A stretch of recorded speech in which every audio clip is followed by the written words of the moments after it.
নমস্কাৰ বন্ধুসকল, আশা কৰিছোঁ সকলোৱে ভালে আছে। কিন্তু কেইদিনমানৰ পৰা উত্থাপন হৈ থকা এটা বিষয়, মানে সোণোৱাল সমাজত উত্থাপন হৈ থকা বিষয়, সোণোৱাল সমাজ বুলি ক'বলৈ অকণমান বেয়া লাগে, তথাপিও সোণোৱাল সমাজৰ নতুন প্ৰজন্মৰ যুৱক যুৱতীসকলৰ মাজত উত্থাপন হৈ থকা এটা খুব চৰ্চিত বিষয় যে সোণোৱাল কছাৰী ছাত্ৰ সন্থা বা সোণোৱাল কছাৰী সাহিত্য সভা বা সোণোৱাল কছাৰী নাৰী সন্থা, তাৰ মাজত অকণমান প্ৰশ্ন আহি গৈছে বা প্ৰশ্নবোধক চিন আহিছে। কাকো মই সমালোচনা কৰিব বিচৰা নাই, কাৰণ আপোনালোকে যিমান সোণোৱাল ময়ো সিমানেই সোণোৱাল। কিন্তু এটা কথা ঠিক, তাত প্ৰশ্ন কৰিম আজি মই।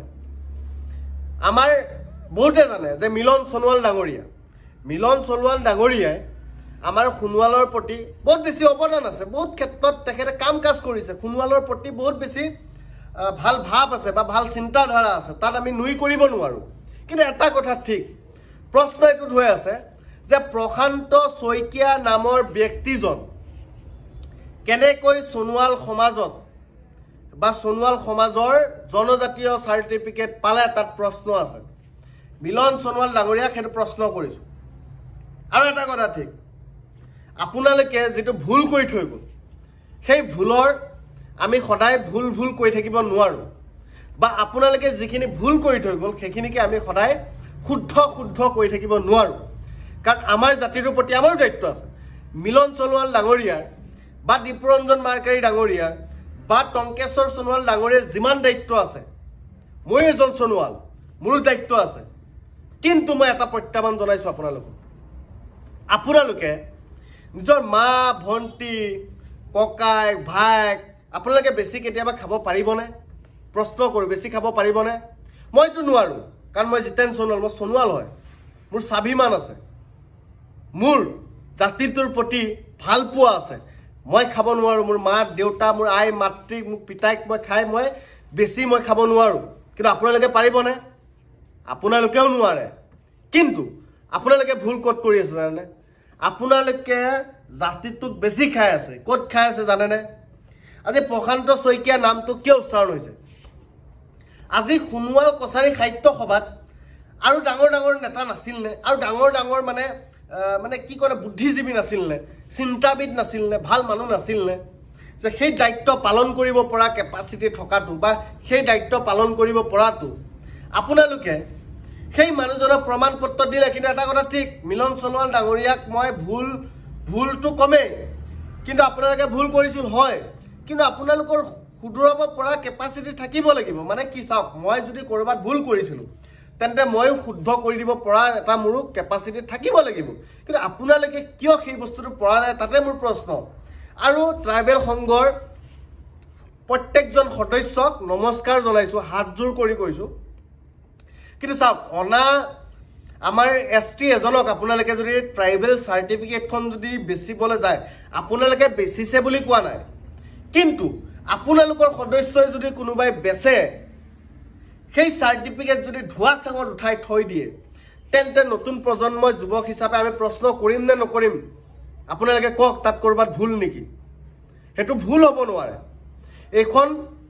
এইখন গণতান্ত্ৰিক দেশত প্ৰত্যেকৰে মত মতাৰ অধিকাৰ আছে। ক'ৰবাত ভুল দেখিছোঁ, মাত মাতিছোঁ, কিন্তু আপোনালোকে সমালোচনা কৰে নে আপোনালোকে বেয়া পায়, তাত ক'ব লগা একো নাই। কিন্তু এটা কথা ঠিক, প্ৰত্যেকজন সোণোৱাল সমাজে বুজিব লাগে। চাওক, জাতিটোৰ আমাৰ যিবোৰ ঐতিহ্য, মানে আমাৰ যিটো পৰম্পৰা, আমি সেইবোৰক লৈ পেলাই আমি আগুৱাব পৰা নাই এতিয়ালৈকে। কিন্তু আমি জাতিৰ নামত চাৰ্টিফিকেট বেচি আছোঁ। আপোনালোকে কাক দুখ দিব কওকচোন? আমাৰ সেই বৰমূৰীয়াসকলক দুখ দিব লাগে। আজি ঠিক আছে, প্ৰশ্ন উঠি আছে মিলন সোণোৱাল ডাঙৰীয়াৰ ক্ষেত্ৰত, কিন্তু দীপুৰঞ্জন মাৰ্কাৰী ডাঙৰীয়াই কওক, টংকেশ্বৰ সোণোৱাল ডাঙৰীয়াই কওক, কিয় এবাৰো সেই কথাবোৰ উত্থাপন কৰিব পৰা নাই যে আমাৰ সোণোৱাল যিসকল লোক নহয়, আমাৰ সোণোৱাল সমাজৰ মাজৰ মানুহ নহয়, সেইসকলক সোণোৱাল সমাজে বা সোণোৱাল কছাৰী লোকসকলে কেতিয়াও সোণোৱাল বুলি চাৰ্টিফিকেট নিদিয়ে বা দিব নোৱাৰিব। সেই কথাবোৰ কিয় উত্থাপন নকৰে? কিন্তু এটা কথা ঠিক, টংকেশ্বৰ সোণোৱাল দীপুৰঞ্জন মাৰ্কাৰী ডাঙৰীয়াক একদম বিনম্ৰ অনুৰোধ জনাইছোঁ আপোনালোকে মা দেউতা ভণ্টি বাইদেউ কাক বেচি থাকক, ক'ব লগা নাই।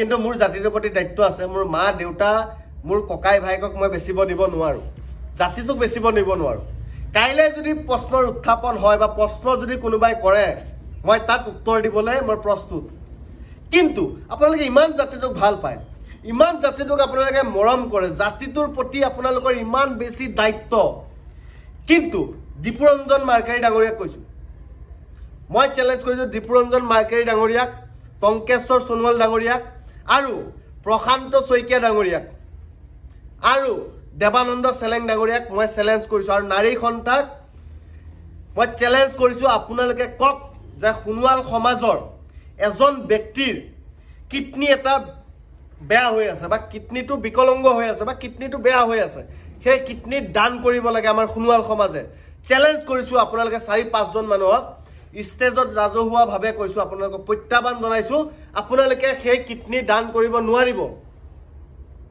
কিন্তু মই কৰিম মই জিতেন সোণোৱাল মই কৈ দিছো মই কৰি দিম জাতিটোক বৰ বেছি ভাল পাওঁ বহুত বেছি শ্ৰদ্ধা কৰো বহুত বেছি মৰম কৰো কাৰণ জাতিটোক বাৰম্বাৰ বেছি থাকিব দিব নোৱাৰি আপোনালোকে ভুল কৰি অহা কাম আমাৰ সেই নতুন প্ৰজন্মই ভুগি থাকিব নোৱাৰে সেই কথাটো মনত ৰাখিব চ্যালেঞ্জ কৰিছো আপোনালোকে কেছ দিয়ে মানুহক ভয় খুৱায় হিমন্ত বিশ্ব শৰ্মা ডাঙৰীয়াক হাতজোৰ কৰি কৈছো আপোনালোকে যি সকল ব্যক্তিক এই সোণোৱাল সমাজৰ নেতা বুলি ভাবে বৈশিষ্ট্য চাৰিআলিত আপোনালোকৰ বিজেপি অফিচত মাটি নি তেখেতসকলক ৰজাৰ নিচিনাকে ব্যৱহাৰ কৰে নেতাৰ হিচাপে নেতাৰ নিচিনাকে ব্যৱহাৰ কৰে সেই কেজন মানুহ হল জাতিক বেচা মানুহ জাতিৰ নামত ডুপ্লিকেট সাৰ্টিফিকেট দিয়া মানুহ মিলন সোণোৱাল দীপুৰঞ্জন মাৰ্কাৰী ডাঙৰীয়া আৰু টংকেশ্বৰ সোণোৱাল ডাঙৰীয়া আপোনালোকক এটা কথা কৈ দিওঁ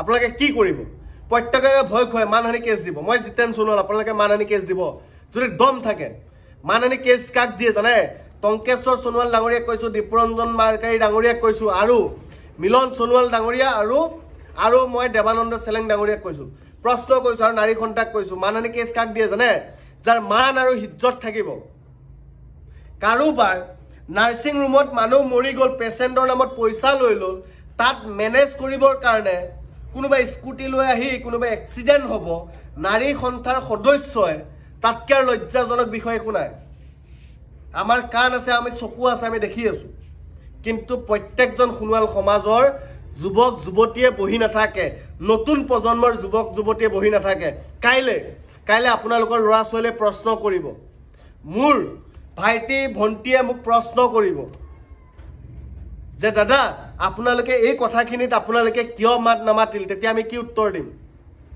বাৰম্বাৰ আপোনালোকক জাতিক বেছি থাকিব দিব নোৱাৰি সাৰ্টিফিকেটৰ নামত আপোনালোকে দুৰ্নীতি কৰি আছে আৰু এটা কথা প্ৰশান্ত শইকীয়া ডাঙৰীয়া সোণোৱাল কছাৰী সাহিত্য সভাৰ বিষয়ববীয়া ক'ব লগা একো নাই দীপুৰঞ্জন মাৰ্কাৰী ডাঙৰীয়াই বডিগাৰ্ড হিচাপে ব্যৱহাৰ কৰিছে টংকেশ্বৰ সোণোৱালে বা দেৱানন্দই ব্যৱহাৰ কৰিছে আমাৰ ক'ব লগা একো নাই কিন্তু এটা প্ৰশ্ন সোণোৱাল সমাজত প্ৰশান্ত শইকীয়াৰ নিচিনা আৰু এজন বুদ্ধিজীৱী বা তেনেকুৱা এজন ব্যক্তি সমাজত আমাৰ সোণোৱাল সমাজত নোলালনে প্ৰশ্ন আপোনালোকক কৰিছো নোলালনে ওলালে হতেন মানে কি কিয় নোলাল মানে দুৰ্নীতিৰে য'ত আপোনালোকে লুটুৰি পুটুৰি হৈ থাকিব পাৰে সেই ব্যক্তিজনক আপোনালোকে অধিকাৰ দিব সেই ব্যক্তিকেজনক আপোনালোকে বিষয়বাব দিব সেইটো হ'ব পাৰে নেকি সোণোৱাল সমাজৰ আপোনালোকে অকল দায়িত্ব লৈ ৰাখিছে নেকি আপোনালোকৰ নিজৰ পৰিয়ালৰ দায়িত্ব লৈ থাকক গোটেই সোণোৱাল সমাজৰ দায়িত্ব ল'বলৈ আপোনালোকৰ দৰকাৰ নাই কেতিয়াবা চ্যালেঞ্জ কৰিছো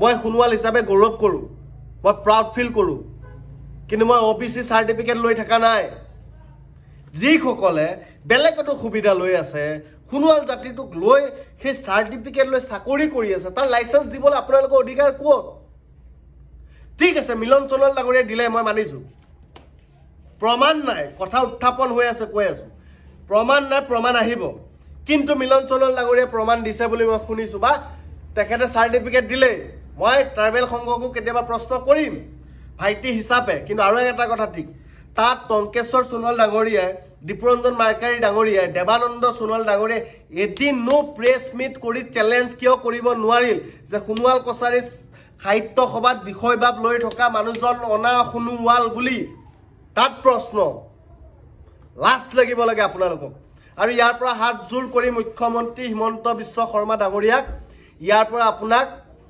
প্ৰত্যাহ্বানটো নজনাও, আপোনাক অনুৰোধ জনাইছোঁ যে এনেকুৱা মানুহৰ স্বভাৱ চৰিত্ৰ চাই মেলি আপুনি কেতিয়াবা যদি পাৰে ফটো সেশনত বা ফটো এখনত আপুনি ভাগ ল'ব, নহলে আপোনাৰ ইমেজ, আপোনাৰ সন্মান বেয়া হোৱাটো বা আপোনাৰ সন্মান লাঘৱ হোৱাটো কেতিয়াও নিবিচাৰো। লগতে সৰ্বানন্দ সোণোৱাল ডাঙৰীয়াকো কৈছোঁ, এইবোৰ কথাত আপুনি আওকাণ দিয়ক, আপুনি এইবোৰ কথা অকণমান চকু দিয়ক। ক'ত কি চলি আছে, কাৰোবাৰ স্বাৰ্থ সিদ্ধিৰ কাৰণে প্ৰত্যেকটো বস্তুৱে ইয়েছ ইয়েছ ইয়েছ কৈ নাথাকিব। কাৰণ নতুন প্ৰজন্মৰ যুৱক হিচাপে মাত মাতিম আৰু মাটিত থাকিম আৰু ভৱিষ্যতলৈ মাতি যাম। তাত কোনোবাই মানহানি কেছ দিয়ে, তাত জিতেন সোণোৱালে ভয় নকৰে।